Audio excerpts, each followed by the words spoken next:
the NBA, basically, I've been saying this for a long time. The season's going to end with the Golden State Warriors, barring substantial injury, winning their second straight title, their third in 4 years. But in the meantime, there is a lot of drama surrounding the NBA, and so most of it had to do with the Cavs. The Cavs acquired the following players: George Hill, Rodney Hood, Jordan Clarkson, and Larry Nance Jr., the final two from the Lakers. They shed 6 players. They basically remade the entire roster. This is wild. They no longer have Isaiah Thomas, who has been shipped to the Lakers. They no longer have Derrick Rose, who, remember when he was an MVP caliber player, now he's a shell of his former self. They sent Dwayne Wade back to Miami for a second-round pick, basically got rid of him. Jay Crowder, Channing Frye, and Iman Shumpert all gone. So again, to reiterate, the Cavs added 4 players. They got rid of 6 players. And the Cavs have improved their chances of winning a championship this year. According to the odds makers, their odds, I believe, were 8-1. And the most recent number I saw, they dropped to 4.5-1.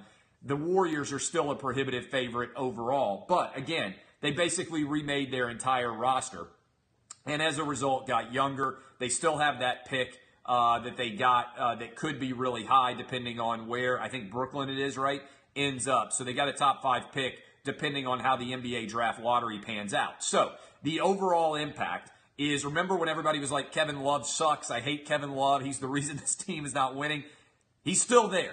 Kevin Love is still on the team. LeBron James is still on the team. Basically, everybody else who you've gotten used to watching play for the Cavs, I guess Tristan Thompson as well, that is pretty much all they've got left.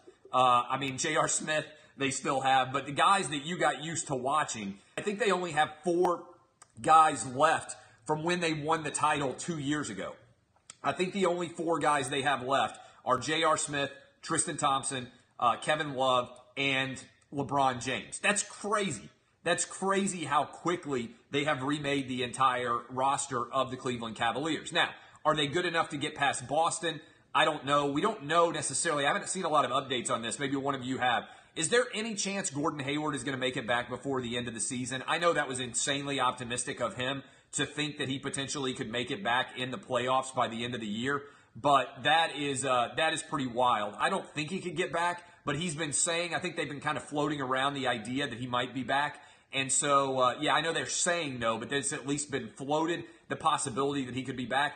I still think that the Celtics have a better overall roster, but this certainly makes the East more interesting.